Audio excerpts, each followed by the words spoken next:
Hello everyone. जैसा कि आप लोग जानते हैं कि 3 वीडियो आपको प्रोवाइड करवाया जा चुका है, जिसमें कोऑर्डिनेट ज्योमेट्री से बच्चा क्लास यानी जूनियर क्लास का जितना सारा बात था लगभग ऑलमोस्ट हम उसके बारे में चर्चा कर चुके हैं।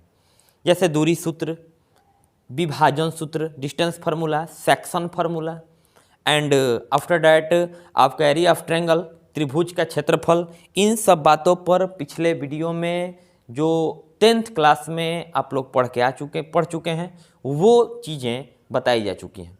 अब यहाँ से कोऑर्डिनेट ज्योमेट्री का फर्स्ट चैप्टर है 11th क्लास का, जिसका नाम है स्ट्रेट लाइन। तो स्ट्रेट लाइन का फर्स्ट टॉपिक है रेखा की झुकाव, slope of the line. Line का मतलब समझोगे स्ट्रेट लाइन, लाइन का मतलब स्ट्रेट लाइन, बिकॉज चैप्टर का ही नाम है स्ट्रेट लाइन, सरल रेखा। और जहाँ पर रेखा लिखेंगे वहाँ पर सरल रेखा समझिएगा, ठीक है। तो इस वीडियो में आप यही टारगेट रखिएगा कि यही एकदम आज के वीडियो में समझ लेना है। ये तुम लोगों का एम है यही आज का, कि रेखा की ढाल फर्स्ट टॉपिक है 11th क्लास का। स्लोप निकालने आना चाहिए आपको। स्लोप निकालने की कई सारी विधियां हैं। इस विधि में हम स्लोप होता क्या है उसके बारे में चर्चा करेंगे। तो चलिए ये ध्यान रखिएगा, स्लोप क्या होता है। इसके लिए एक छोटा सा टॉपिक पढ़ना पड़ेगा, रेखा का झुकाव। रेखा का झुकाव, रेखा का झुकाव, inclination of line,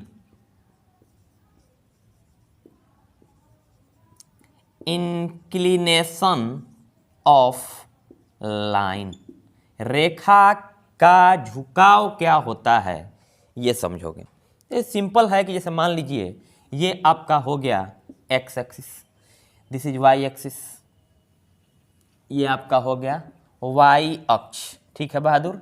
x X dash, Y Y dash, ये क्या हो गया, मूल बिंदु हो गया। तुमको पढ़ाया जा चुका है कि है ओरिजिन है ना, तो ओरिजिन से दाहिने आओगे ना तब प्लस हो जाएगा, तो इसको धनात्मक एक्स अक्ष कहेंगे। अगर ऋणात्मक एक्स अक्ष का बात करें, this is negative X axis, this is positive X axis, O X, right side positive, left side negative. तो धनात्मक एक्स अक्ष कौन हुआ, कौन हुआ, खुद से जवाब दोगे वीडियो देखते समय तो कहिएगा सर ओ एक्स हुआ। ओ एक्स धनात्मक एक्स अक्ष हुआ। अब यहां से धनात्मक एक्स अक्ष, अब देखिए सिंपल समझिए, जैसे ये हो गई क्लॉक, घड़ी, यहां पर होता है 12, यहां हो गया 6, यहां हो गया 3 एंड यहां हो गया 9। तो घड़ी की सुई जाती कैसे है, इस तरह से। ये हो गया घड़ी की सुई की दिशा, और भैया ये हो गया घड़ी की सुई की विपरीत दिशा। 12 के बाद 3 न बचता है, 1 2 3, 9 की तरफ थोड़ी ना जाएगा। तो ये हो गया घड़ी के सुई की दिशा। ऐसे हम बोलचाल के भाषा में बोलते हैं घड़ी की सुई की दिशा, घड़ी की सुई की विपरीत दिशा। वास्तविकता ये है कि इसको हम लोग क्लॉकवाइज डायरेक्शन बोलेंगे, क्लॉकवाइज डायरेक्शन। और ये जो देख रहे हैं आप लोग, इसको एंटी क्लॉकवाइज, एंटी का मतलब हो गया अपोजिट, तो इसको बोलेंगे हम लोग anti clockwise direction, anti clock, anti clockwise direction, anti clockwise direction, short में लिखें डायरेक्शन। ये क्लॉक DIRECTION है, anti clockwise direction, anti clockwise direction. अब ये अगर आप ऐसे देख रहे हैं तो ध्यान से देखिएगा, ये राइट साइड आपके राइट हैंड की तरफ है, तो इसको हम लोग कहते हैं हिंदी में दक्षिणावर्ती, दक्षिणावर्ती दिशा। डायरेक्शन का ध्यान रखना है स्ट्रेट लाइन में, जरूरी है इसमें, खासकर से उस स्थिति में जब आप स्लोप पढ़ने वाले हैं, इंक्लिनेशन पढ़ने वाले हैं। और ये हो गया एंटी क्लॉकवाइज डायरेक्शन, जिसको देखो तो लेफ्ट हैंड की तरफ आया कि नहीं, बायां हाथ की तरफ, तो इसको हम लोग कहते हैं वामावर्ती, वामावर्ती दिशा। ये हो गया दक्षिणावर्ती दिशा और ये हो गया वामावर्ती दिशा। तो अब ध्यान देना है कि कोण दो प्रकार का होता है, ये ट्रिगोनोमेट्री में बताया जा चुका है, और जो नए स्टूडेंट्स हैं उनको थोड़ा सा बताना चाह रहे हैं कि कोण दो प्रकार का बनता है पूरे मैथमेटिक्स में, ठीक है, खासकर से ट्रिगोनोमेट्री में, एक धनात्मक कोण और एक ऋणात्मक कोण। ये ध्यान रहे कि ऋणात्मक कोण जो है ट्रिगोनोमेट्री में बनेगा, अभी तो इसमें निगेटिव एंगल आएगा ही नहीं आपका, ठीक है। अब यहाँ से ध्यान देने वाली बात यह है कि अगर आप घड़ी की सुई की दिशा में जाएंगे, घूमेंगे, तो कोण भैया ऋणात्मक बनेगा, माइनस में बनेगा। अगर घड़ी के सुई की दिशा में कोई कोण, जैसे मान लीजिए यहाँ पर है और ये डायरेक्शन क्या कर रहा है, ये देख रहे हो, ये एरो बता रहा है कि ये घड़ी के सुई की दिशा मूव कर रहा है। 90 तो है ऑफ कोर्स, बिकॉज यहाँ पे लिखेंगे -90 डिग्री। अगर 90 डिग्री भी लिख देते हो तो इसका मतलब -90 डिग्री समझना है। कैसे? एरो देख करके। एरो बोल रहा है कि क्लॉकवाइज डायरेक्शन में है, दक्षिणावर्ती दिशा में है, तो ये कोण 90 डिग्री दिख तो रहा है, लेकिन 90 डिग्री समझना नहीं है, ये -90 डिग्री है, ठीक है। और अगर हम लोग एंटी क्लॉकवाइज डायरेक्शन मतलब वामावर्ती दिशा में अगर चलते हैं, इस तरह से वामावर्ती दिशा में, तो कोण आपका बनेगा प्लस में, कोण धनात्मक बनेगा, पॉजिटिव बनेगा। जैसे मान लीजिए यहाँ से ऐसे है, इस तरह से,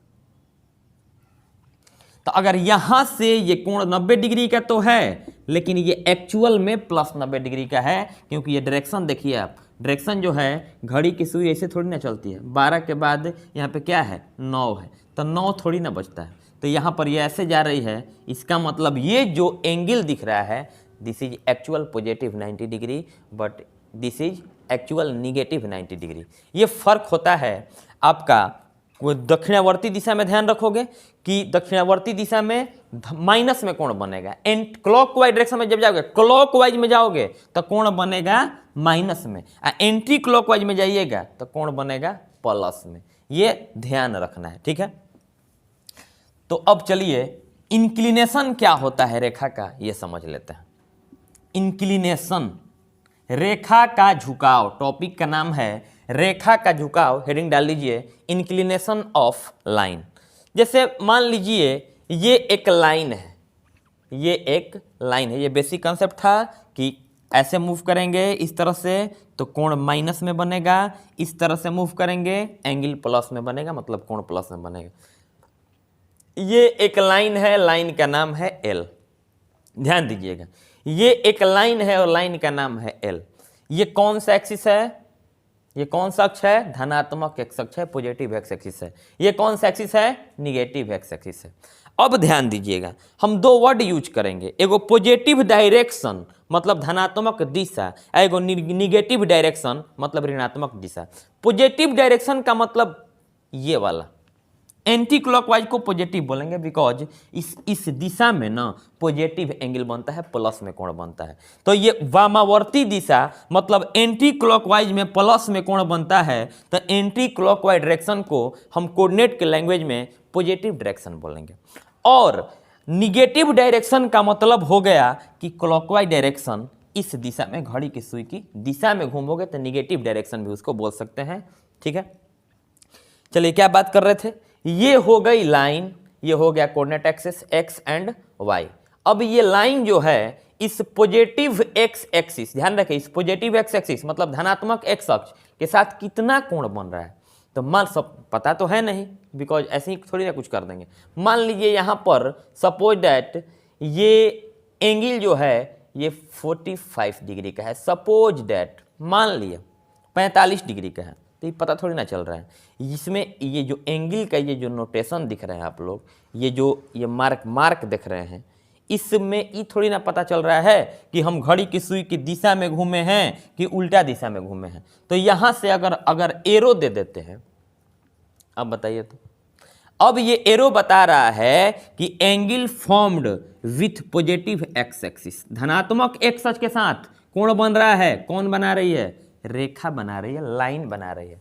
तो लाइन एक एंगल प्रोवाइड कर रही है विथ पॉजिटिव एक्स एक्सिस, तो पॉजिटिव एक्स एक्सिस के साथ ये एंगल बना रही है यहाँ पर 45 डिग्री। कौन सा? एरो देखोगे तो एरो यहाँ से देखिए तो कौन सा ही डायरेक्शन है, एंटी क्लॉकवाइज है। कौन डायरेक्शन है? एंटी क्लॉकवाइज है। तो ये एंटी क्लॉकवाइज डायरेक्शन को क्या बोलेंगे? क्या है कि इधर तो प्लस में कोण बनता है, तब पॉजिटिव डायरेक्शन बोलेंगे, धनात्मक दिशा बोलेंगे। तो धनात्मक दिशा, यही अगर एरो ऐसे दिया रहता तो ये हो गया भैया निगेटिव डायरेक्शन, क्योंकि इस डायरेक्शन में तो एंगल निगेटिव बनता है और निगेटिव एंगल के इसमें चर्चा ही नहीं करना है। मतलब जब लाइन जो है जब कोण बनाएगी, एंगल परफॉर्म करेगी, तो वो पॉजिटिव डायरेक्शन में ही रहेगा। ठीक है, तो चलिए ये एरो कैसे था जी? एंटी क्लॉकवाइज में था, घड़ी के सुई की उल्टा दिशा में था। ऐसे घड़ी की सुई तो मूव नहीं करती है, तो ये कोण हो गया। अब क्या है, प्लस की माइनस? तो एक्चुअल में ये पॉजिटिव है, because in anticlockwise direction the angle formed is called positive angle. तो this is an angle of 45 degree. यह एक 45 डिग्री का कोण है। तो इसी को तो झुकाव कहते हैं। झुकाव का मतलब ये नहीं कि कहीं से कोण ले लोगे। झुकाव का मतलब ये हुआ कि कोण लेना है ना जब बहादुर, तो एक्स अक्ष के साथ लेना, वो इसके साथ नहीं, धनात्मक एक्स अक्ष के साथ और धनात्मक दिशा में। धनात्मक एक्स अक्ष के साथ धनात्मक दिशा में रेखा द्वारा बने कोण को रेखा का झुकाव कहते हैं। लिखेंगे क्या? धनात्मक एक्स अक्ष, धनात्मक एक्स अक्ष के साथ धनात्मक एक्स अक्ष के साथ धनात्मक दिशा, धनात्मक एक्स अक्ष के साथ धनात्मक दिशा में रेखा द्वारा, कोणवा कौन बनाएगा? तो रेखा बनाएगी। रेखा द्वारा बनाए गए कोण को धनात्मक एक्स अक्ष के साथ, मतलब भाई दिख रहा है, फील करो, रटो मत। धनात्मक एक्स अक्ष ये हो गया, धनात्मक एक्स अक्ष के साथ कौन दिशा में? तो मैंने हेने के ऊपर, तो एंटी क्लॉकवाइज मतलब घड़ी के सुई के उल्टा दिशा में। तो उसको हम क्या कह दिए? धनात्मक दिशा। धनात्मक एक्स अक्ष ये है, धनात्मक दिशा का मतलब एंटी क्लॉकवाइज। इस दिशा में कोणवा कौन बना रहा है? तो रेखा बना रही है। तो रेखा बना रही है, तो धनात्मक एक्स अक्ष के साथ धनात्मक दिशा में रेखा द्वारा बनाए गए कोण को क्या कहते हैं? बनाए गए कोण को रेखा का झुकाव कहते हैं। क्या लिखोगे? रेखा का झुकाव कहते हैं। इंग्लिश मीडियम वाले थोड़ा सा लिख लेंगे, the angle formed by line in anticlockwise direction with positive X axis. फिर से, the angle formed by line in anti-clockwise direction with positive x-axis is known as या is called inclination of line। inclination of line। आप लोग pause कर करके English वाले sentence को ध्यान से सुन के लिख लीजिएगा। तो ये आई होप आप समझ गए होंगे कि झुकाव होता क्या है। तो यहाँ पर अगर झुकाव का बात करें तो झुकाव कितना हो गया? 45 डिग्री हो गया। चलिए एक और फिगर देखते हैं। जैसे मान लीजिए कोऑर्डिनेट एक्सिस में, ये ध्यान दीजिएगा, जैसे एक लाइन है इस तरह से, ये कोऑर्डिनेट एक्सिस हो गया एक्स डैश, ये हो गया आपका वाई डैश एंड ओरिजिन। एक लाइन जो है, लाइन इस तरह से मान लीजिए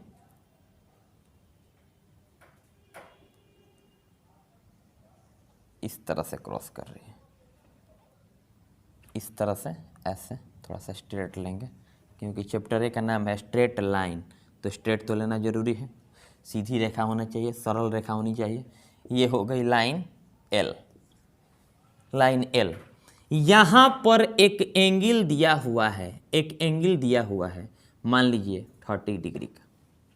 यहाँ पर एक एंगल दिया हुआ है 30 डिग्री का, कह रहा है झुकाव ज्ञात करें। मान लीजिए फिगर के अनुसार एक क्वेश्चन हो गया आपका कि यहाँ पे ये एक्स एक्सिस हो गया, ये वाई एक्सिस हो गया, एक लाइन ऐसे क्रॉस कर रही है, तो यहाँ पर झुकाव कितना होगा आपको ये पता करना है। तो अब ध्यान दीजिएगा, झुकाव के लिए आप करेंगे क्या कि ये वाई अक्ष कितना लड़का कहेगा 30 डिग्री आंसर हो गया। तो इसका मतलब डिफिनीशन ही वो नहीं समझ पाया। एरो दिख रहा है, कहेगा अरे ये तो यहाँ से इधर थोड़े ना घड़ी की सुई घूमती है, 12 के बाद 11 पे थोड़ी ना जाती है, इसका मतलब ये तो एंटी क्लॉकवाइज हो गया। एंटी क्लॉकवाइज में पॉजिटिव एंगल बनता है, अब पॉजिटिव एंगल जो बनता है लेकिन वाई एक्सिस के साथ विथ एक्स एक्सिस, एक सच के साथ जो कोण बनता है ना उसको ना कहेंगे, तो ये तो वाई के साथ बना हुआ है। तो इसका मतलब 30 degree is wrong answer, 30 degree answer गलत हो गया। तो झुकाव कैसे निकालेंगे भैया, मान लेंगे झुकाव थीटा है, ठीक है। अब करेंगे क्या कि तुम गौर से देखो, अगर इसको मिला देंगे यहाँ तक तो हेजा से लेके हेजा तक कितना हो जाएगा, 90 डिग्री हो जाएगा। इतना तो पता है कि एक्स एक्सिस और वाई एक्सिस के बीच का जो एंगल होता है वो 90 होता है, और लाइन जो है यहाँ से, तो ये एंगल कितना हो जाएगा यहाँ से, तो यहाँ से ये हो गया 90 और 30, तो ये कितना हो गया 190 और 30 कितना 120, तो हो जाएगा theta is equal to 90 degree plus 30 degree, तो theta is equal to 120 degree. तो ये थीटा का मतलब झुकाव हो गया। झुकाव को हम जनरली थीटा द्वारा डिनोट करते हैं, ठीक है।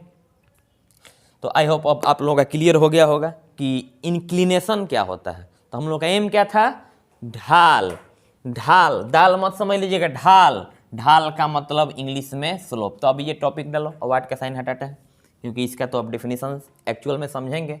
तो रेखा की ढाल, स्लोप ऑफ लाइन, ये टॉपिक पे चर्चा किया जाएगा।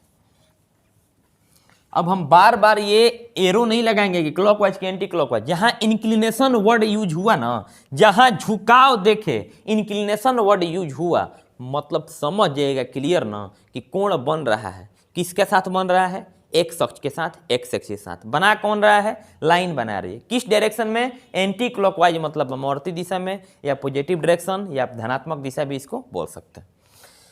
चलिए अगला टॉपिक का नाम है रेखा की झुकाव, स्लोप ऑफ लाइन। तो स्लोप ऑफ लाइन क्या होता है, जैसे मान लीजिए ये तो एरो एरो दिया नहीं हुआ है, लेकिन अभी फिलहाल में लिए दे रहे हैं क्योंकि नया नया टॉपिक है। तो ये लाइन एल जो है ये पॉजिटिव एक्स एक्सिस के साथ पॉजिटिव डायरेक्शन में थीटा एंगल परफॉर्म कर रही है। इस सिचुएशन में line L makes an angle theta with positive X axis, ठीक है।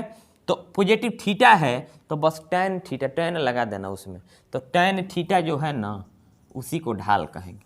थीटा क्या है, इंक्लिनेशन ऑफ लाइन है। इंक्लिनेशन क्या है, अभी पढ़ा है तो रेखा का झुकाव है, और रेखा का झुकाव अगर थीटा है तो टैन थीटा, बस खाली टैन थीटा को हम लोग क्या कहेंगे, ढाल कहेंगे। This is the definition of slope of the line. और ये स्टैंडर्ड है, ये 12th में भी काम करता है। हम लोग जहाँ स्लोप आएगा वहाँ फिर लिखेंगे टैन थीटा, जहाँ मन वहाँ पे। तो ये ध्यान रखोगे।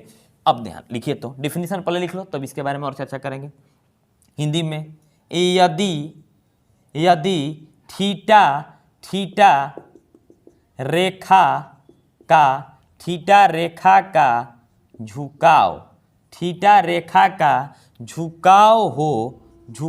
हो तो यदि थीटा रेखा का झुकाव हो तो टैन थीटा को ढाल कहते हैं। टैन थीटा को क्या कहते हैं, ढाल कहते हैं। यदि थीटा रेखा का झुकाव हो तो टैन थीटा को ढाल कहा जाता है। इंग्लिश में लिख लेंगे, if theta is the inclination of the line, if theta is the inclination, then tan theta is known as slope of line, ठीक है। तो अब नोट में लिख लोगे, इंग्लिश में लिखो, the slope of line is denoted by m। Slope of line is denoted by m। रेखा की ढाल को m से सूचित किया जाता है। रेखा की ढाल को m से सूचित किया जाता है। तो इसलिए टैन थीटा को ढाल कहते हैं और ढाल को m से सूचित किया जाता है। टैन थीटा को ढाल कहते हैं और ढाल कब, जब थीटा झुकाव हो तब। तो टैन थीटा ढाल हो गया और ढाल को m से सूचित करते हैं, इसलिए m बराबर सूत्र बन गया टैन थीटा। m बराबर क्या फार्मूला बन गया, tan थीटा। तो सब लोग लिखोगे m is equal to tan theta. जहां पर स्मॉल m आएगा तो समझना कि तो ढाल है किसका, कुर्सी टेबल का नहीं, रेखा की ढाल है, स्लोप ऑफ लाइन है, and that is equal to tan theta where theta is the inclination of the straight line. एक एग्जांपल छोटा सा क्वेश्चन बना लेते हैं। तुम लोग सब लोग अगर लाइव क्लास रहता तो आंसर पूछते, लेकिन अभी तो लाइव नहीं है। यदि हिंदी में लिखोगे, यदि रेखा का झुकाव 60 डिग्री, यदि रेखा का झुकाव 60 डिग्री हो तो ढाल ज्ञात करें। यदि रेखा का झुकाव 60 डिग्री हो तो ढाल ज्ञात करें। इंग्लिश में if the inclination of the line is 60 degree then find the slope. If the inclination of a line is 60 degree then find the slope. तो थीटा ना है जी, इंक्लिनेशन का मतलब झुकाव, झुकाव माने थीटा, ढाल ज्ञात करना है। चूंकि m बराबर क्या लिखते हैं, तो m बराबर सूत्र अभी नया नया जाने कि m बराबर tan थीटा होता है। तो m बराबर tan और थीटा का वैल्यू है 60 डिग्री। आप सबको पता होगा कि tan 60 डिग्री का मान कितना होता है, तो √3 होता है। तो ये रेखा का यही तो ढाल हो गया, यही रेखा की ढाल हो गई, यही स्लोप ऑफ लाइन हो गया आंसर। आई होप आपको स्लोप समझ में आया होगा। कमेंट में जरूर बताइएगा। मिलते हैं नेक्स्ट वीडियो में। Thank you very much.